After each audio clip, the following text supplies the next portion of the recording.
Hey everybody, welcome back to my channel. It is Karina from Per Diem Thrifts. If you are new here, welcome. I am a full-time reseller on Poshmark.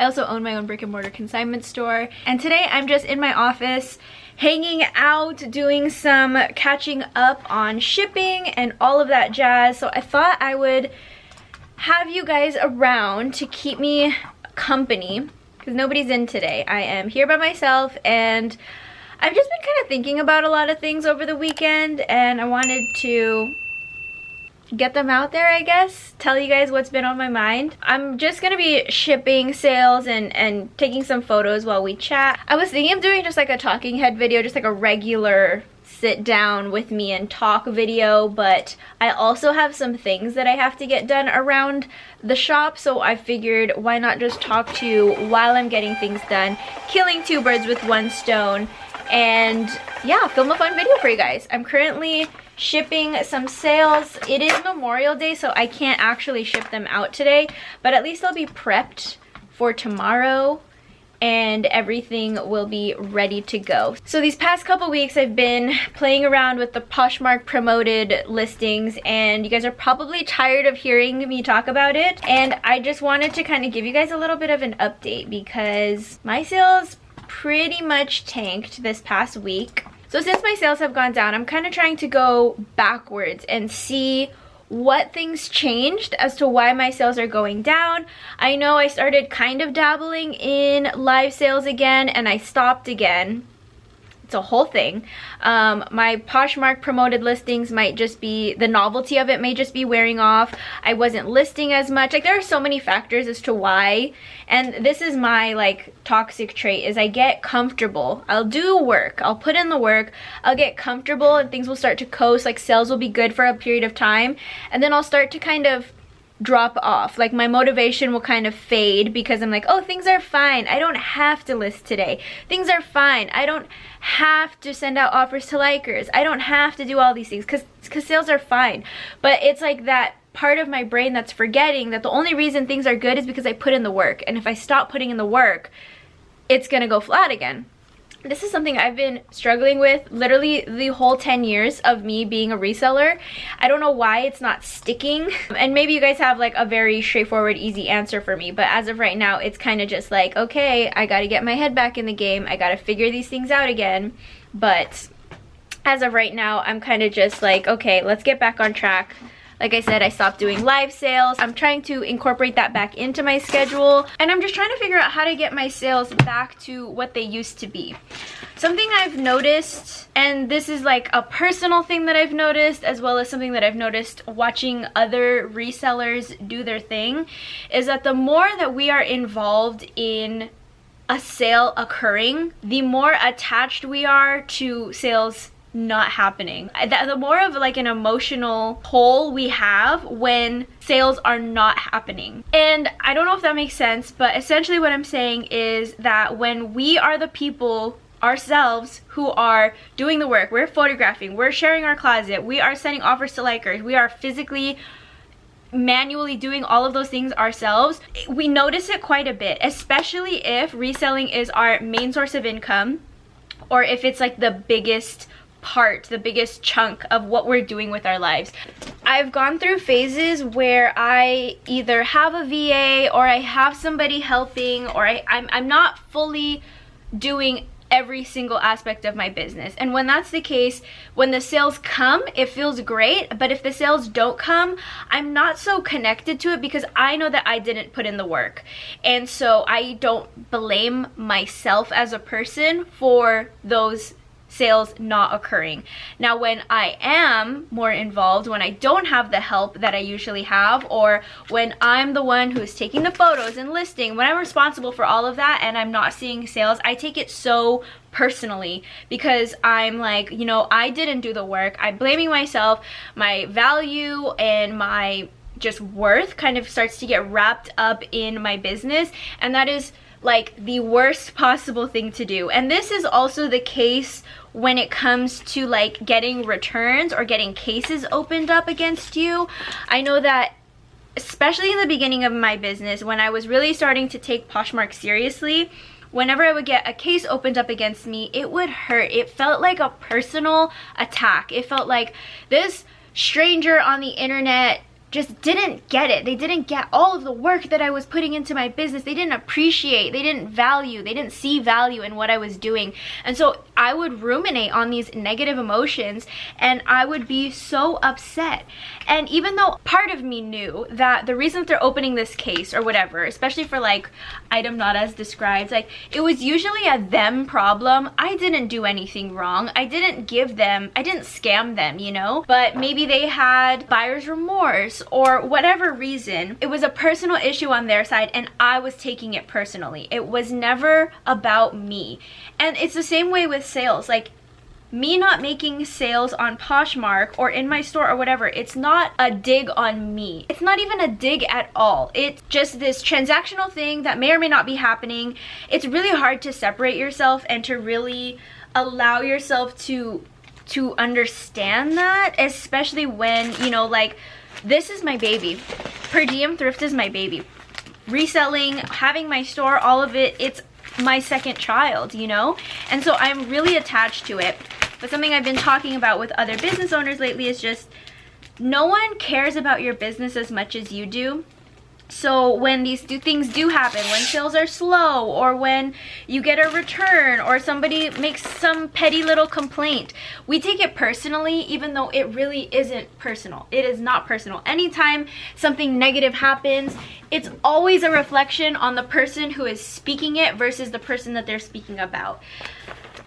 And that's, again, just like a hard thing to cope with, to understand and to truly accept. And like, even though it's something that I'm aware of, I don't always practice it. I don't always, like, you know, the first thing that comes to my mind isn't always like, oh, this is a personal issue on their side. Like, of course, I'm going to be upset about it. And it's okay to allow yourself those feelings.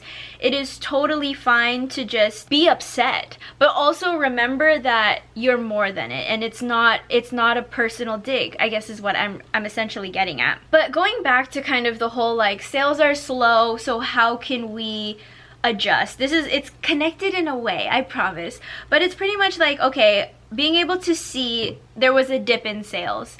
What changed? What can I change? What can I be in control of? Because there are a lot of things in the economy, in just the way that Poshmark works, the algorithm, don't even get me started on the algorithm, but just on all of these things that are essentially out of our control as sellers. So what can we do to control what we can control and hopefully get better outcomes? So for me, for example, I know that and the reason I keep using myself as an example is because obviously I only know how my business works. I can't tell you how your business works. I can't tell you what to change. I can't tell you any of that.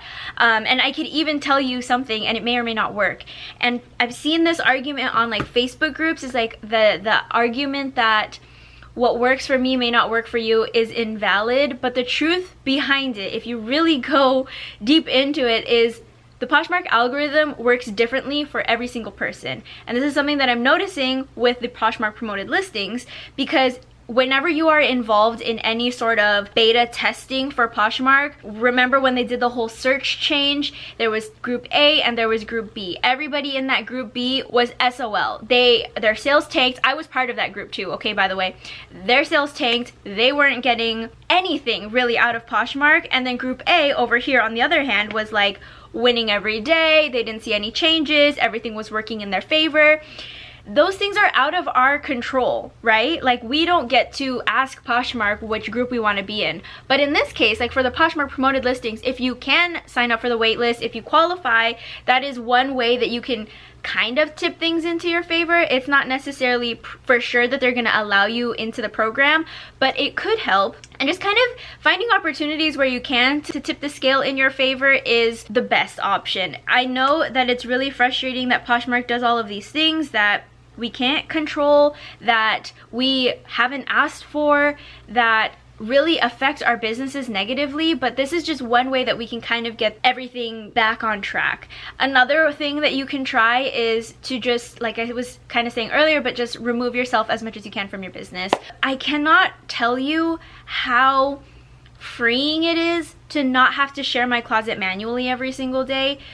I think even though I wasn't super aware of it at the time, when I was manually sharing my closet and then I didn't immediately see a return on my investment, it was really frustrating. I was like, I'm wasting my time sharing my closet. This isn't worth it.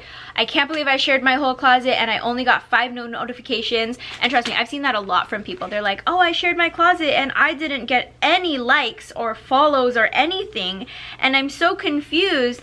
And it's just like, well, you're not going to get things right away. You're not always going to get instant gratification.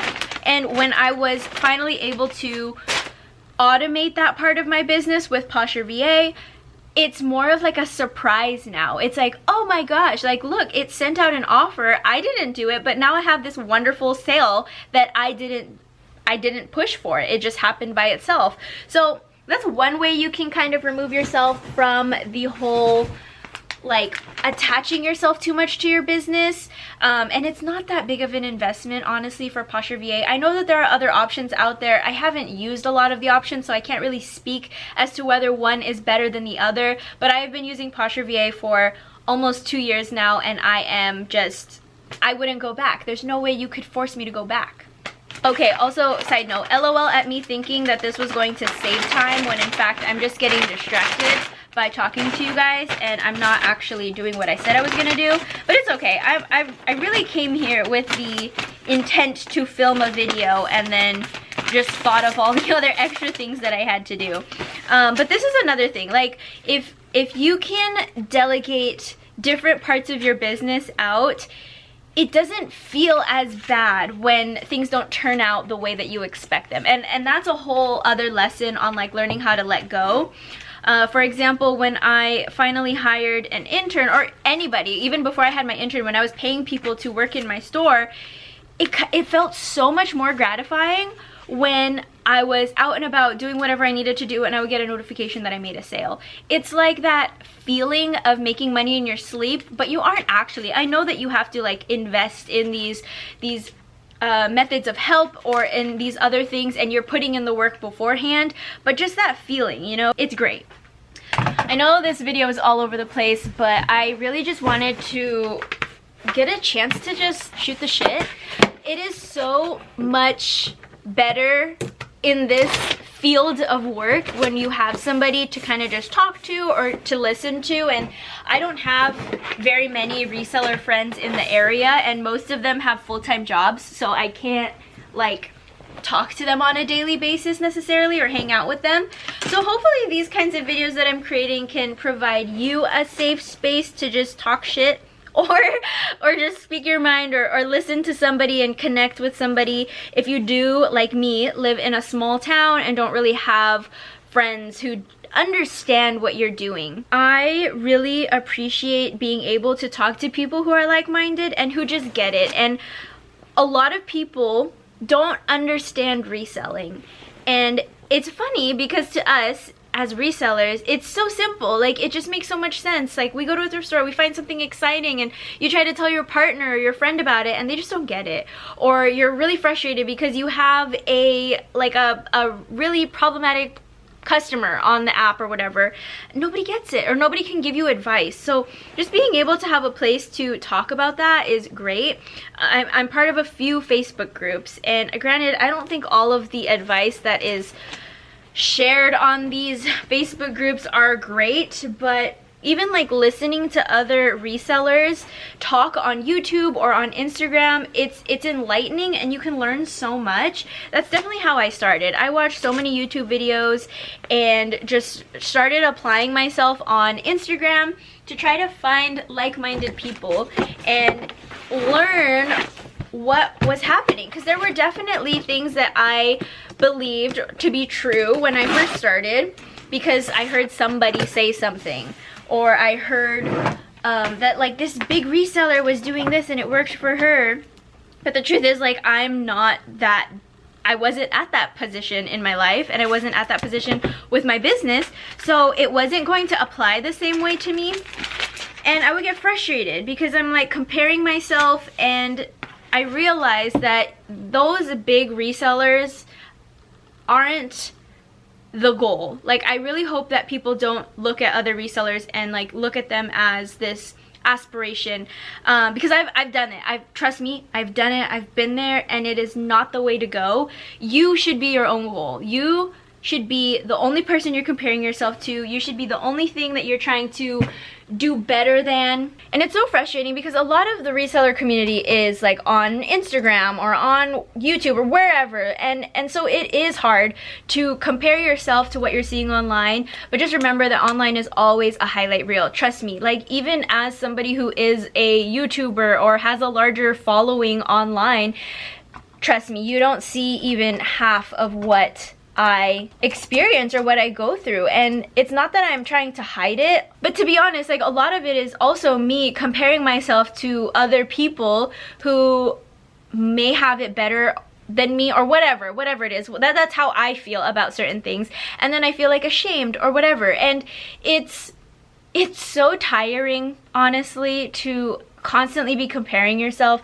And I'm mainly saying this because this is what I experienced, not because I'm trying to tell anybody else like, oh, don't compare yourself to others. Of course I can tell you that, but that doesn't mean it's just gonna automatically stop in your head. At least it hasn't for me. But if you can really, again, I'm going back to the same idea of just like removing yourself out of these pictures that are drawn for us online, or these ideas of what a business should look like or how a business should operate, it's just really freeing. At the end of the day, I guess all I'm saying is like taking your emotions out of business, even though your emotions are totally valid. It's again just like, it's just really this balancing act of being able to feel what you need to feel when you feel it, but also remembering, but a lot of the things that happen around us in business have nothing to do with us, like comparing ourselves to other people on the internet, or comparing your sales, or having a difficult customer. 99% of the time it has nothing to do with you, it has everything to do with them. And we kind of have to just believe that we are doing what's best for our business, that we are being a thriving, successful, profitable business. We have to speak those kinds of affirmations into our life, into what we are doing, and it's gonna happen. I feel like I'm totally rambling, and I totally am, but like I said, this is just me being able to shoot the shit with my coworkers and, I don't know, inspire someone maybe.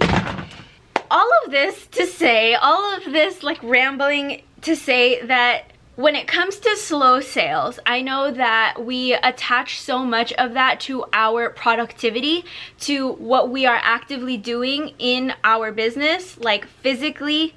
Reselling is a lot of physical labor. I just want to kind of point the camera into a different direction about your mindset. And I know that mindset is like a triggering word. Mindset has gotten this like negative reputation about like, well, if you just think you can do it, then you can do it. There are so many layers to it, and I totally understand that, and I totally appreciate that there are so many layers to it, because if we didn't have the depth in our emotions, there would be no point to do this. I am a true advocate that you should do something that you're passionate about, and passion doesn't always mean positive and good and loving and all of that. It can also include all the frustrations, all of the just angst or whatever emotions. It's all of the emotions just amplified, right? Again, I'm getting sidetracked. I'm so sorry. I am rambling in my head, and I'm hoping that this makes sense. But when your sales are slow, if you can just kind of step back for a second and see how all of this reselling, all of it is moving around without you, like how does it function without you, and then try to kind of attack it from there. If there are certain things in your business that cannot work without you, like absolutely not, those are the things that you should be focusing your time on. But if there are other things that you can maybe automate, or you can hire help for, or you can actually just completely remove out of your business, do that. Because the less that you are attached to your business, the less you're gonna stress out about not having sales. Going even deeper into that, I know that some of us don't have the luxury to kind of step back and let it be as it is, and this is something that I've been working on myself, but it's about adding cushions to your life. So if, for example, you cannot pay your bills if your business doesn't make a certain amount, and so you feel all this pressure to do all the things so that you can get your sales up, how can you remove that pressure from yourself? Maybe you need to get a part-time job. Maybe you need to start another side hustle. Maybe you can add in another source of income, or you can do something to kind of alleviate that pressure off of your business. Because if you do take the pressure off of reselling or whatever it is, if you own another small business or something, if you just lower your expectations, the universe is going to give you more. It's going to be able to grow more. I saw this video. It was like a motivational speech about, I think it was like a graduation speech. I forget who it was. If I remember, I will link it down below. But pretty much she was saying that she had a pet snake. And something happened to the snake. I think the snake got sick or something. So she took it to the vet, and they asked the owner how old the snake was. She said it was 5 years old, and they were like, oh, wow, this snake looks like it's still a baby. It looks like it's only like 2 years old because of the size. And they asked her how big the tank was that it lived in. And she said it was, I don't know, a certain size. It was like small. And they were like, that's why your snake's not growing, because you're not giving it the space to grow. You have to provide your snake with a habitat that is big enough for it to become what it needs to be versus limiting it in a smaller space. And it's kind of the same thing with our businesses, with ourselves. If you're keeping your business under this pressure of having to support so many things, it's not going to be able to grow. But think about it. If people put pressure on you, it's so much more harder to perform. You just feel like you are being judged for every little thing you're doing. And that's essentially what we're doing to our businesses. If our business doesn't perform how we expect it to or how we want it to, it's not going to be able to grow and flourish and be abundant and all of that. And it's kind of this idea of living in a scarcity mindset. And it's just believing that we're never gonna have enough, or that this isn't good enough, or any of that. But if we allow our businesses to breathe, and this can be done in so many ways. This could be like a whole other video. I know I've already kind of jumbled around topics, but like the whole idea of living in an abundance mindset with our reselling businesses is so important because of this all-around fear that a lot of non-resellers have, that like resellers are stealing from the poor, or we're greedy, or all of this. That's all scarcity mindset, thinking that we are taking more than we're giving. You know as much as I do that that's not the truth. We are giving more than we are taking. As small business owners, that's just a truth. In a small business, you give way more than you're able to receive, and that's just because we're passionate about it and we care a lot. Giving your business the room to grow is the deciding factor to whether or not your business is going to grow. And when we are so stressed out about sales, and we're like confused about like, oh, are our actions like worth it? Like, are we putting in enough work? It's going to run us dry, and we are going to burn out. So I think if you can, and I know that this isn't necessarily accessible to everybody, but if you can, look for other sources of income to supplement so that the pressure isn't all on your reselling business, and instead you can kind of just spread it out to a couple different kinds of income sources. And at first it can be a little bit more work to get everything set up, to get everything functioning.